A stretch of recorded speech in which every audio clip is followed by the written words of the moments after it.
네, 안녕하십니까. 이번 시간은 10주차 3교시로서 포스트 코로나 대응 전략 및 유망 산업에 대해서 살펴보도록 하겠습니다. 우리가 2시간에 걸쳐서 포스트 코로나 현상과 포스트 코로나 이후에 우리가 사회의 변화에 대해서 살펴보았습니다. 이번 시간에는 그 솔루션으로 포스트 코로나 대응 전략 및 유망 산업에 대해서 전문가들의 견해와 여러 가지 어떤 자료를 취합해서 제가 정리한 내용을 가지고 소개하는 시간을 갖습니다. 자, 먼저 포스트 코로나 대응 방안으로서 블랙스완을 극복하는 리스크 관리가 필요하다는 말씀을 드리고 싶습니다. 자, 그러면 우리가 블랙스완이란 무엇이냐? 여러분들 여기 보시는 바와 같이 1997년 아시아 금융위기 우리가 IMF부터 시작해서 2016년 6월 블랙시트까지 해서 우리가 거의 2년에 한 번씩 그러니까 매번 우리가 위기가 닥쳐왔습니다. 그런데 우리는 항상 그때마다 이번이 마지막일 것이다. 그러면서 우리가 안이한 대처를 했는데 이번에 우리가 이제 코로나 바이러스 19가 오면서 정말로 새로운 어떤 팬데믹에 빠지면서 우리가 굉장히 혼란에 빠진 것이 사실입니다. 자, 그런데 여러분들이 이 책 아마 읽어보신 분들이 있을 겁니다. 블랙스완이라고 우리가 나심 니콜라스 탈레브가 2001년도에 이게 굉장히 강조했던 내용이 우리가 책으로 이렇게 나왔던 겁니다. 그런데 이 블랙스완이라는 말은 뭐냐면 우리가 과거에 우리가 유럽인들은 모두 백조는 다 백조밖에 없다고 생각했습니다. 그런데 1697년도에 네덜란드의 탐험가가 호주 북부 지역에서 흑군이를 발견하게 되면서 이제는 내가 모르는 백조라는 다른 종류도 있구나 하면서 이제 새롭게 느끼게 됩니다. 이렇게 블랙스완이라는 것은 우리가 나심 니콜라스 탈레브가 얘기한 것은 지금 같은 불확실성 사회에서 우리는 이런 블랙스완이라는 어떤 새로운 어떤 그 흑군이를 대비하는 어떤 그런 그 위기관리 능력이 있어야 된다 해서 이야기를 하게 된 겁니다. 그래서 여기서 블랙스완이라 하면은 기본적으로 무엇을 모르고 있는지도 모르는 것처럼 이렇게 모르는 것. 그 다음 두 번째는 아주 극단적인 충격, 이번에 팬데믹 같은, 그 다음에 세 번째는 예측 불가능한 기간, 이런 것들이 블랙스완인데 아마 제가 볼 때 이번에 겪었던 우리가 코로나 바이러스 블랙스완은 정말로 상당히 심각하기 때문에 이 리스크 관리를 얼마나 빠르게 극복하느냐에 따라서 전 세계 그리고 각 국가가 이제 포스트 코로나에서 다시 새롭게 일상으로 접어들지 않을까 생각하게 됩니다. 자, 두 번째는 디지털 트랜스포메이션입니다. 자, 디지털 트랜스포메이션이라는 건 무슨 말이냐면은 우리가 디지털 기기를 통해서 우리가 실질적으로 기존 사업이나 서비스, 우리가 디지털 기기라 하면 AI, 그 다음에 예를 들어서 빅데이터 이런 것들을 통해서 우리가 기존 사업이나 서비스 모델이 줄 수 있는 고객 가치를 개선하고 동시에 이를 제공하기 위해서 필요한 운영 체계를 최적화하면서 효율화를 추구하는 일련의 기업 혁신 활동을 말합니다. 그래서 우리가 기본적으로 디지털 트랜스포메이션이라 하면은 우리가 비대면화를 추구하고 있고, 그리고 또 탈경계화, 우리가 경계를 완전히 허무는 이런 걸 생각하고 있고, 그 다음에 또 초맞춤화, 그리고 또 실시간화, 리얼타임으로 모든 것을 제공해주고, 그리고 초실감화, 이런 것들을 추구하는 겁니다. 그래서 이런 것들이 결국은 우리가 디지털 경제로 가게 됩니다. 디지털 경제로 가게 되는데 우리가 결국 이제 비대면 서비스가 앞으로 굉장히 활성화될 것이다. 지금 여러분들과 저하고 우리가 대학원에서 이렇게 비대면으로 강의를 할 만큼 이렇게 비대면 서비스가 이제 일상화가 될 것이며, 그 다음에 탈경제화로 인해서 이제는 어떤 산업의 영역, 모든 영역이 융합 경제가 이제는 이제 활성화가 될 것이다. 그리고 초맞춤화로 인해서 이제 초개인화 기술, 초개인화 기술은 우리가 그 트렌드 2020에서 여러분들하고 이렇게 같이 학습하신 것처럼 초개인화라는 것은 결국은 뭔가 아마존이 1인 10세, 한 사람이 10가지 어떤 니즈를 갖고 있는 거기에 맞춰서 마케팅을 해야 되는 이제 초접점 마케팅이 필요하다는 얘기죠. 그리고 실시간화로 인해서 우리가 실시간 소통이 이제 굉장히 중요해졌다. 그리고 초실감화로 인해서 과거에는 우리가 물건을 구매한 뒤에 경험했다면 이제는 먼저 경험한 다음에 구매를 하는 어떤 경험 마케팅으로 이제는 디지털 트랜스포메이션이 바뀌고 있다. 그래서 이제 여기에 맞춰서 우리가 새롭게 기업들이 이제 디지털 트랜스포메이션에 맞춰서 이제 대비를 해야 될 필요가 있는데, 다행스러운 것은 우리는 다른 나라와 다르게 디지털 트랜스포메이션은 상당히 인프라가 잘 구축되어 있기 때문에 마케팅과 전략을 잘 세우면 아마 다른 나라보다는 쉽게 이쪽으로 옮길 수 있지 않을까 생각합니다. 자, 그다음에 우리가 이제 디지털 트랜스포메이션이 가능하다고 보는 이유는 온라인 쇼핑과 오프라인 쇼핑 거래 비중을 연도별로 보면은 2020년도에 가서 지금 온라인 쇼핑 비중이 약 이제 33% 정도. 그러니까 이제 3분의 1 정도는 이제 사람들이 온라인 쇼핑으로 하게 되고, 이 비중은 계속해서 해마다 매번 증가하기 때문에 제가 볼 때 아마 한 2, 3년 안에, 특히 이번에 포스트 코로나로 인해서 이제 사람들이 집안에서 나이 드신 분들도 이제 홈쇼핑이나 아니면 스마트폰으로 우리가 이제 구매를 하는 그런 비대면 채널을 쇼핑이 이제 한 번만 이런 것들은 사용해보고 편리하다는 걸 알게 되면 급격히 퍼지게 됩니다. 그래서 아마 제가 볼 때 디지털 트랜스포메이션에서 쇼핑의 어떤 거래 비중이 이제 현격히 비대면 채널로 넘어가는데, 더 중요한 것은 우리가 비대면 채널에는 크게 두 가지가 있죠. 인터넷 쇼핑에서 예를 들어서 PC 중심으로 하는 쇼핑이 있고, 그 다음에 이제 모바일 쇼핑이 있는데, 여러분들이 보시는 바와 같이 지금 원래는 PC 중심으로 인터넷 쇼핑 중심이었는데, 지금은 이제 2020년도에는 모바일 쇼핑이 거의 7대3 정도로 들어갈 만큼, 이제는 이제 모든 사람의 스마트폰, 내 손 안에 있는 이것이 바로 모든 것을 결제하고 구매할 수 있는, 움직이는 이게 우리가 이제 구매 고객이라고 보고, 이런 마케팅이 앞으로 스마트폰을 이용한 마케팅이 더 활성화가 되고, 그래서 우리 이제 실버 산업을 지금 학습하는 여러분들이 앞으로 시니어 비즈니스를 여러분들이 마케팅을 하거나 어떤 비즈니스 모델을 세울 때도 이런 현상을 통해서 여러분들이 미래의 해안을 준비를 할 필요가 있다고 말씀드릴 수가 있습니다.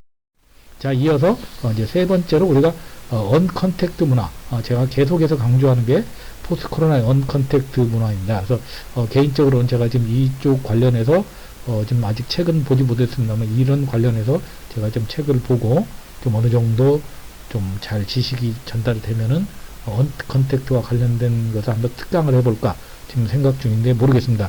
이번 학기 중에 가능하게 될지 아니면 신학기 하게 될지 모르겠는데, 저는 개인적으로 굉장히 언컨택트 문화가 앞으로 확산이 될 것이라고 생각됩니다. 그래서 지금 시중에 나온 책 중에 좀 여러분들이 좀 접촉하기 쉬운 책 하나, 아직 저도 지금 읽지는 못했습니다. 구매를 못했기 때문에. 그래서 얼마 전에 지난달에 나왔던 책입니다. 그래서 우리나라 사람 지은 김용섭 씨가 지은 언컨택트라는 책입니다.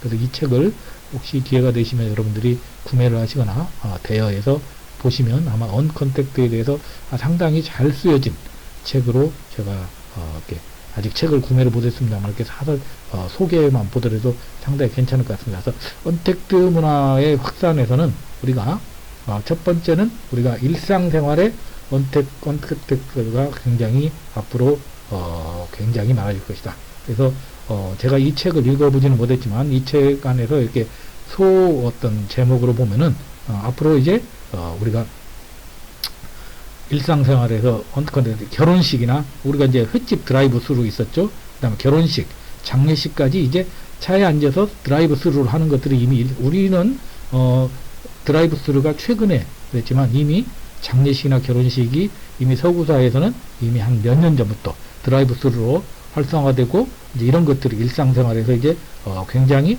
빠르게 될 것이다. 그리고 우리가 이제 실질적으로 또 이제 우리가 일상생활에서 또 여러 가지가 있죠. 그래서 심지어 우리 젊은이들이 요즘 마스크 키스라는 것도 생겼답니다. 키스를 하게 하되 마스크를 끼고 키스하는 이런 것처럼 이제 어떤 우리 일상에서 과거와 는 다른 이런 일상들이 이제 새롭게 이제 우리 일상으로 자리 잡고 있다. 자, 그리고 우리가 이제 비즈니스 관계에서는 크게 이제 두 가지 관점에서 우리가 봐야 된다. 비즈니스 관점에서는 우선 첫 번째 산업적 변화를 봐야 된다. 자, 산업적 변화를 봐야 되는데 우리가 지금 현재 이제 시가총액이 전 세계에서 가장 앞서 나가는 회사들이 보면은 여러분들 잘 아시는 뭐 페이스북, 구글, 테슬라 이런 회사들이 굉장히 앞서 나가고 있습니다. 그런데 이 회사들의 비즈니스 모델을 보면은 전부 다 이 회사들이 하는 것들이 전부 다 보니까 인터넷, 예를 들어서 무인 자동차, 예를 들어서 드론 이런 것들처럼 전부 다 예를 들어 언컨택트를 추구하는 겁니다. 그래서 결국은 비즈니스도 앞으로 언컨택트를 추구하는 산업이 앞으로 발달하게 될 것이고 그런 회사들이 급격히 앞서 나가게 될 것이다. 또 그 다음에 비즈니스 차원에서 우리가 이제 두 번째는 우리가 이제 일하는 사람들의 어떤 형태도 바뀔 것이다. 여러분들이 잘 아시는 것처럼 우리가 이제 재택근무가 우리가 과거부터 생각은 있었지만 대부분의 어떤 선진 외국 기업이 아니면 재택근무를 또 우리가 도입을 안 했었는데 이번에 재택근무를 하고 나서 굉장히 많은 패러다임이 바뀌었다고 합니다. 우선 회사들이 이제 오피스를 이제 뭔가 굳이 회사에서 비싼 곳에 이제 구매할 필요가 없고 이제 보유할 필요가 없는 오피스 프리 회사를 선언하는 회사들이 많습니다. 그래서 저도 뭐 직접 확인은 못했지만 인터넷에서 보니까 오토매틱이라는 회사가 있는데 이게 미국에 있는 회사인데 약 70여 개국의 직원들이 나가 있습니다. 그런데 이 회사의 특징은 본사뿐만 아니라 지사도 없고 사무실의 공간이 단 하나도 없고 모든 직원이 온라인으로 연결돼서 이렇게 일을 하게 됩니다. 그래서 1년에 딱 한 번 전 직원이 모일 수 있는 이렇게 오프라인 모임인데 그것도 뭐 많은 경우에 이제 못 오겠죠.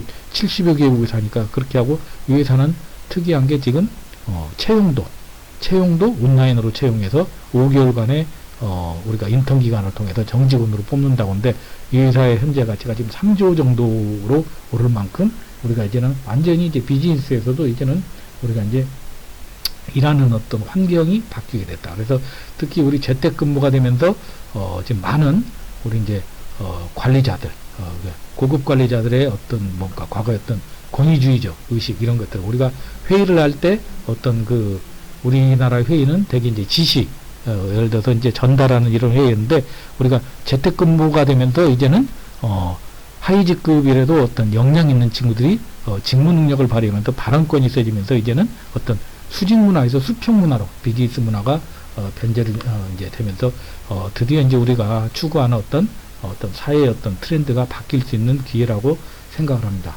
세 번째는 우리가 이제 공동체 생활에서도 우리가 이제 언컨택트 문화가 굉장히 확산될 것이다. 그래서 특히 이제 우리가 회식 문화에서 술잔 돌리는 거, 뭐 개인적으로 저도 그 전에는 많이 이런 것들을 했었는데 이제는 이제 이런 것들이 사라지게 될 거고 그 다음에 또한 학교도 이제는 이제 온라인과 이제 에듀테크 이런 것들이 이제 대세가 될 것이고 그 다음에 이제 우리가 이제 가족 직장 인맥의 어떤 끈끈한 연결보다는 느슨한 연대 이런 것들이 선호가 될 것이며 저는 개인적으로 저 같은 교수 그 다음에 이제 뭐 종교 지도자 정치인 이런 사람들이 이제 권위적인 사람보다는 이제는 이제 언컨택트 문화가 되면서 어떤 리버럴한 자유스럽고 어떤 그 오픈 마인드가 되신 분들만이 이제는 공동체 생활에서 인정받는 이런 것으로 이제 자리매김이 될 것으로 생각됩니다. 그래서 개인적으로 저는 2020년이 우리가 이제 언컨택트의 어떤 그 티핑 포인트가 되지 않을까. 그래서 우리가 언컨택트 하면은 우리가 단순한 사회적 거리두기로 생각하는데 이것은 불안하고 편리한 시대에 우리가 가진 욕망이자 미래를 관통하는 중요한 메가 트렌드로 앞으로 자리 잡을 가능성이 있다고 생각합니다. 그래서 이 부분은 뭐 제가 이번에는 짧게 준비했습니다만은 기회가 되면은 언컨택트를 우리가 활용하는 마케팅이라든지 언컨택트의 어떤 현상 이런 것들을 다시 한번 우리가 심도 있게 학습하는 기회를 한번 가지도록 조만간 준비를 해보도록 하겠습니다. 자, 이어서 이제 우리가 네 번째 포스트 코로나 대응 방안으로 우리가 이제 글로벌 밸류 체인의 리쇼어링이라는 것을 우리가 외부에 나갔던 것을 다시 우리가 오프쇼어링을 우리가 온쇼어링 하는 다시 이제 국내의 어떤 그 산업 기반으로 돌아오는데 제가 이제 이것도 우연히 유튜브에서 이분 그 사이트가 굉장히 좋더라고요. 경제 읽어주는 남자 김광석이라고 해서 이제 이분이 유튜브에 이렇게 많이 동영상 올리고 있는데 우연히 발견했는데 상당히 내용이 알찬 것 같아서 여러분들에게 이제 벤치마킹해서 소개를 해드립니다. 그래서 우리가 스마일 커브 오브 글로벌 밸류 체인이라고 해서 우리가 이제 생산 전 단계는 우리가 R&D 우리가 이제 예를 들어 기술 개발하고 이제 이런 것이죠. 그 다음에 디자인, 그 다음에 구매 여기까지가 이제 프리 프로덕션 단계라면 이제 프로덕션 단계는 이제 실질적으로 이제 제조하는 단계죠. 그리고 이제 디스트리뷰션 분배, 그다음 마케팅, 서비스 이런 것들은 포스트 프로덕션인데 지금까지 대부분의 어떤 선진국들은 뭘 많이 하냐면 R&D와 서비스 이것만 합니다. 그럼 그 이유는 R&D와 서비스가 가장 고부가가치이기 때문에 이제 선진국들은 R&D와 서비스만 자기들이 하고 디자인이나 마케팅들은 약간 이제 약간 그 뭔가 자기들보다 그런 역량이 떨어지는 곳에다가 예를 들어서 이제 뭐 옵쇼링을 해주는 거죠. 그리고 특히 이제 프로덕션, 구매, 디스트리뷰션 이런 그 하위직들은 대개 이제 중국 쪽에 집중적으로 이제 분배를 했었습니다. 그런데 이번에 구매, 그 다음에 프로덕션, 디스트리뷰션 이쪽의 영역에 있는 중국 시장이 갑자기 우리가 포스트 코로나로 붕괴가 되면서 전 세계가 마비가 되다 보니까 이제는 각 그 나라들의 어떤 글로벌 기업들이 이제는 R&D부터 서비스까지를 자기들이 이제는 자기들의 어떤 채널만에서 어떤 과거의 어떤 국제적 분업 체계에서 이제는 다시 이제 자국의 어떤 그 청정 지역으로 옮기는 이런 것으로 지금 대비하고 있다고 하는데 저는 상당히 근거가 있다고 생각합니다. 그래서 우리 이제 지도를 보면은 지금 현재 글로벌 밸류 체인의 새로운 어떤 대안지로서 제가 지금 보니까 일단 떠오르는 것이 멕시코. 멕시코는 아무래도 미국과 가장 가깝고 이렇게 태평양으로 이렇게 교통이 있고 아무래도 또 뭔가 좀 치안은 좀 문제가 있지만 그래도 굉장히 어떤 그 미국에서 통제를 할 수 있고 이런 또 인건비가 싸기 때문에 멕시코가 남아메리카나 북아메리카 지역은 대안이 될 것으로 생각되고 두 번째는 이제 중국 대신에 인디아를 또 이제 영어가 통화가 되고 아무래도 중국보다는 좀 더 나은 어떤 그 인프라를 가질 수 있고 이런 것 때문에 중국 지역 그 다음에 또 동남아시아 그리고 뭐 이렇게 제가 본 동영상에는 나타나지 않기 때문에 저는 개인적으로 아마 우리 남북한이 이렇게 경제 통일이 되어서 특히 개성공단이나 이런 곳들이 아마 청정지역으로 된다면 유라시아 철도까지 해서 앞으로 우리나라가 정말로 새로운 부흥기로 가는 글로벌 밸류체인의 리쇼링의 혜택을 보는 그런 나라가 되지 않을까 조심스럽게 희망을 해봅니다. 그래서 이런 것들이 앞으로 이제 달라지는 어떤 대응 방안이 될 것입니다. 이제 우리가 이제 또 새롭게 또 등장하는 게 이제 그 로버트 라이시 미 캘리포니아대 교수가 규정한 신카스트 제도가 앞으로 포스트 코로나로 인해서 도입이 되었다. 그래서 여기에 대한 대응을 해야 된다 하는데 실적으로 이제 원격 근무 가능자라는 건 뭐냐면 우리가 이제 이번에 재택근무를 하면서 예를 들어서 관리직이나 핵심 인력들 이런 사람들은 임금도 깎이지 않고 굉장히 회사로부터 인정받으면서 원격 근무가 가능자 이런 사람들이 이제 지금 가장 어떤 그 코로나 이후에 인정받는 근로자로 뜨고 있다고 합니다. 그 다음에 이제 필수 업무 근로자라는 것도 우리가 이제 경찰, 소방관, 뭐 간호사 이런 사람들은 우리가 이제 코로나 감염 위험에 이제 필수 업무는 하고 있는데 아무래도 위험에 노출이 되는 그래도 이 사람들은 이제 자를 수 없는 이런 그 노동자들이 있는가 하면은 우리가 이제 여러분들이 이번에 한 5주, 6주 동안에 미국에서만 3,500만의 실업자가 발생할 만큼 임금 받지 못하는 노동자 우리나라도 지금 예를 들어서 임시직 근로자, 알바 이런 사람들이 이제 굉장히 많이 피해를 보죠. 그래서 이 사람들이 굉장히 급격히 지금 코로나로 피해를 보고 있는 취약계층으로 등장하고 있다. 그 다음 마지막으로는 이친 노동자라고 해서 우리가 이제 노숙인, 재소자, 특히 이제 미국 같은 경우 불법 이민자 이런 사람들은 완전히 이제 사회적 거리두기가 불가능해서 완전히 방치되는. 그래서 이제 결국은 상층에 있는 두 계층만 살아남고 하층에 있는 두 계층이 멀어지는 이런 신카스트 제도가 되지 않도록 지금 국가에서 관심을 가지지 않으면 안 된다. 그래서 지금 실적으로 뭐 노동자 계급뿐만 아니라 지금 유럽 지역이나 이런 데서는 심지어 이제 민족주의까지 해가지고 모든 아시아인이 어떤 중국인으로 매도되면서 예를 들어서 코로나 바이러스의 어떤 그 원흉으로 이렇게 해서 이렇게 취급받고 있고 이번에 우리나라에서도 예를 들어서 뭐 특정 어떤 그 성소수자에 대한 어떤 예를 들어서 사람들의 어떤 그 혐오 이런 것들이 하는 것들이 어떻게 보면은 우리가 풀어가야 될 문제가 아닌가 생각하게 됩니다.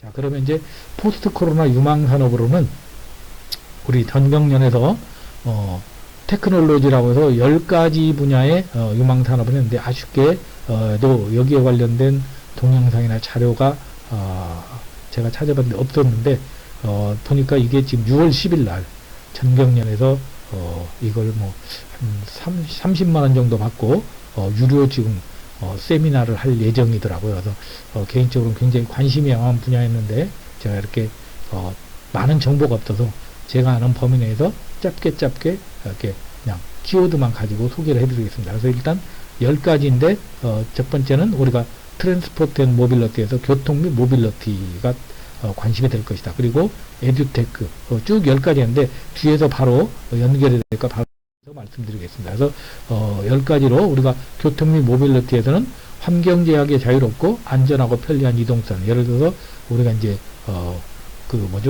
이제 무인 자동차라든지 앞으로는 또 이런 것들, 그 다음에 또 우리가 이제 현금을 받지 않는, 예를 들어 현금을 주고받으면서 예를 들어서 이제 서로 이렇게 접촉이 일어날 수 있는 이런 것들을 완전히 이제 이런 것들을 차단하는 이동수단, 그 다음에 드론, 이런 것들이 앞으로 뜨게 될 것이다. 그리고 에듀테크, 뭐 여러분들 잘 아시는 것처럼 이제 시간, 장소, 상황에 맞춤, 예를 들어서 이번에 저는 지금 활용부도 하고 있습니다만 줌이라든지 예를 들어서 이런 어떤 상황에 맞는 어떤 최적화된 어떤 우리가 오프라인과 온라인을 합성한 이런 맞춤 교육이라든지 이런 것들이 앞으로 뜨게 될 것이다. 이제는 집합식 교육, 이런 것들은 이제 점점 멀어지게 될 것이다. 그리고 세 번째, 우리가 클라우드 기반의 재택 원격, 아무래도 여기에 따른 협업 보안 시스템, 앞으로 이쪽이 이제 활성화가 될 것이고, 다음에 이제 특히 이제 지금 많은 전문가들이 지금 이쪽 시장이 굉장히 활성화될 것이다. 특히 이번에 그 코로나 바이러스는 가장 건강 문제가 핵심이었기 때문에 헬스케어, 특히 첨단 바이오 기술을 활용한 건강관리, 진단치료, 원격 진료, 지금 우리나라는 이런 것들이 법으로 안 되고 있는데 이런 것들이 이제 앞으로 된다면 엄청난 시장이 열리게 될 것이고 전 세계를 이제 상대로 마케팅할 수 있는 그런 시장이 열리게 될 것이다. 다섯 번째는 우리가 5G 통신 기술로 인한 네트워크, 우리가 이제 우리가 그쪽에서는 가장 앞서 있다고 볼 수 있죠. 네트워킹에서 속도, 용량, 품질을 개선하는 이런 5G 통신 기술이 앞으로 될 것이다. 뭐 저는 이용을 안 합니다만은 넷플릭스를 최근에 이용하는 사람들이 굉장히 많은데 너무나 많은 사람들이 다운을 받다 보니까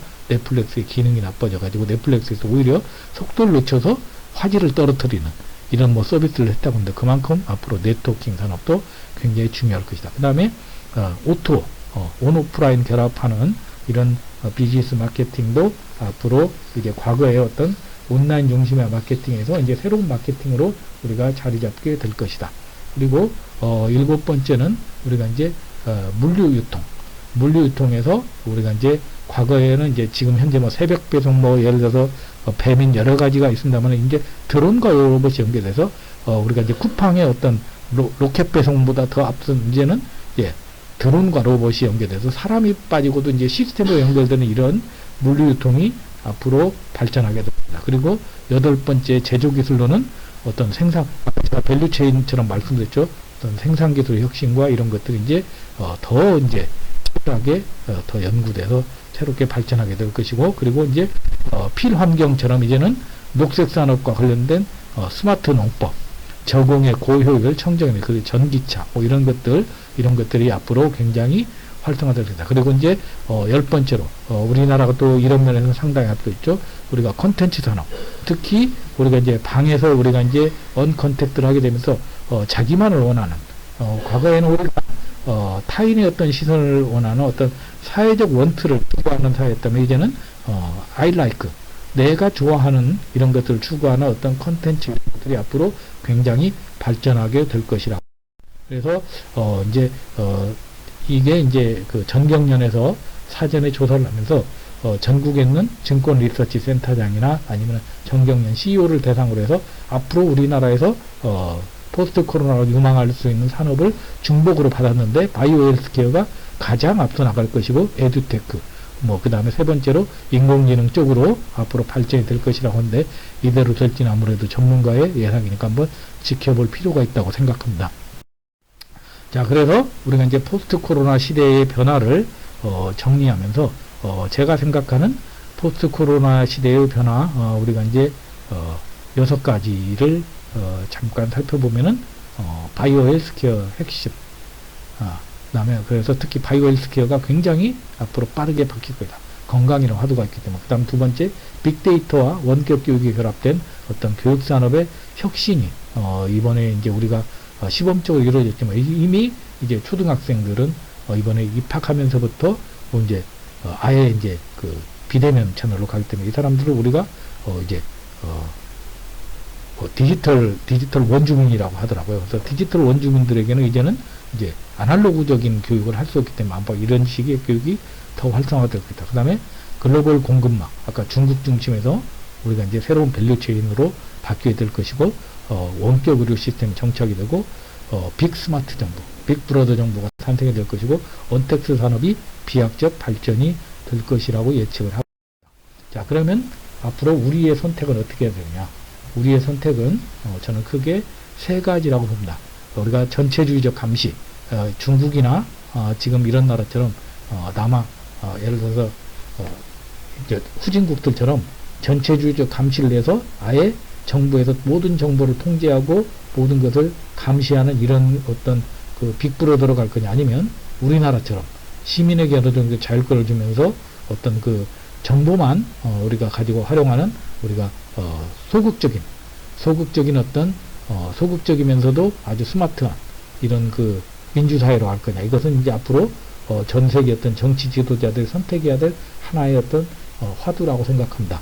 자, 두 번째는 우리가 신자유주의를 고수할 거냐. 신자유주의라는 것은 계속해서 성장하고 계속해서 모든 것을 자기 어떤 그 끊임없는 야수적 자본주의 이런 것들을 할 거냐, 아니면 우리가 따뜻한 자본주의를 추구해서 성장보다는 분배, 그 다음에 모든 그 불평등보다는 평등을 추구하는 이런 걸로 갈 거냐. 이런 것들이 앞으로의 어떤 포스트 코로나의 어떤 선택의 길이라고 봅니다. 그래서 결국은 저는 마지막에서 결론이 있으라고 봅니다. 우리는 지금까지 모든 인정투쟁을 해왔다고 봅니다. 인정투쟁이라는 건 뭐냐면, 우리는 예를 들어서 우리가 명품 옷을 사 입고 좋은 집에 살려고 하고 우리가 좋은 회사를 다니려고 하는 것은 내가 좋아서 하는 것도 있지만 남한테 내가 인정받기 위해서, 우리는 끊임없이 인정받기 위해서 승진하고 많은 돈을 벌려고 하고 좋은 집을 살려고 하고 돈이 없어도 좋은 차를 몰고 하는 겁니다. 그런데 이런 인정투쟁이라는 것은 끊임없이 남하고 비교하기 때문에 나의 만족이 아니라 상대방 눈에 내가 인정을 받을 것인가 하니까 사회가 인정하는 쪽으로 내가 어떤 그 선택을 하게 되니까 행복할 수가 없는데, 이제는 우리가 지혜로운 만족을 추구하는 사회가 됐으면 좋겠다. 지혜로운 만족이라는 것은 내가 보람을 찾는, 작은 일을 하더라도 내가 만족하는 거 하면은 남한테 눈치 볼 필요 없이 내가 원하는 대로, 그러면 굳이 비싼 옷을 사 입지 않고 굳이 비싼 차를 가지지 않고 굳이 예를 들어서 많은 내가 어떤 것을 얻지 않더라도 행복할 수 있는 이런 쪽으로 우리의 사회가 바뀌어 있으면 하는 선택을 생각을 해봅니다. 자, 그래서 이제 마치면서 제가 하나 그 자료를 보여드리는데, 이게 이제 현재 지구가 코로나 바이러스하고 열심히 지금 타이슨과 예를 들어서 도전자처럼 싸우고 있는데, 문제는 이 싸움도 우리는 굉장히 버겁게 싸우고 있는데, 문제는 뒤에 무시무시한 저기 빨갛게 타오른 태양입니다. 저게 바로 지구온난화라는 더 큰 새로운 우리는 강자가 있다. 결국은 이번에 코로나 바이러스가 우리가 자연과의 어떤 우리가 역습에서 우리가 인간들의 어떤 탐욕스러운 욕망 때문에 우리가 코로나 바이러스라는 새로운 어떤 도전을 받았듯이, 우리는 이번에 저 뒤에 있는 지구온난화라는 우리가 정말로 무서운 적을 만나지 않으면 지금이라도 우리가 여기서 앞에서 제가 말씀드렸던 우리가 따뜻한 자본주의라든지 어쩌면 지혜로운 만족 추구라든지 이런 쪽으로 우리가 새롭게 패러다임을 바꿔야 되지 않을까 생각합니다. 자, 그래서 우리가 간단하게 10주차 퀴즈 정리하면서 마치도록 하겠습니다. 자, 다음 중 우리가 전염병 경보 단계에 대해서 우리가 첫 번째 시간에 했었죠. 그래서 팬데믹에 해당되는 단계는 3단계인지 4단계인지 5단계인지 6단계인지 한번 생각해 보시기 바랍니다. 자, 두 번째, 포스트 코로나 현상에는 언택트 문화, 우리가 두 번째 시간에 학교했죠.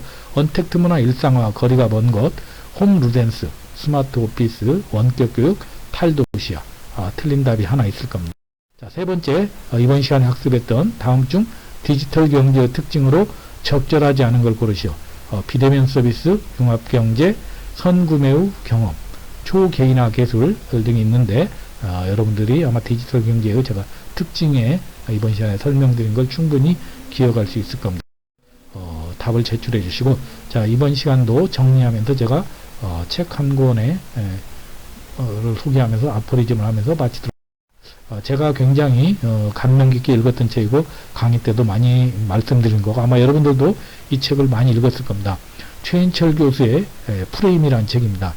프레임이 무슨 말인지 잘 알 겁니다. 근데 이 책에 정말 너무나 단단한 말인데 프레임을 바꾸면 인생이 바뀐다입니다. 그래서 우리가 내가 긍정의 프레임으로 보느냐 아니면 내가 부정의 프레임으로 보느냐 아니면 예를 들어서 내가 소유 중심의 프레임으로 보느냐 세상을 경험 중심으로 보느냐 이런 거에 따라서 모든 것이 달라진다고 합니다. 이번에 우리가 코로나 바이러스라는 정말로 우리 일생에서 가장 어떻게 보면은 이보다 앞으로 더 큰 위기가 올 수 있지만 정말 저도 인생을 살아오면서 60평생에 가장 큰 우리가 새로운 어떤 그 패러다임을 맞이할 수 있는 정말로 급작스러운 이 위기를 맞았습니다.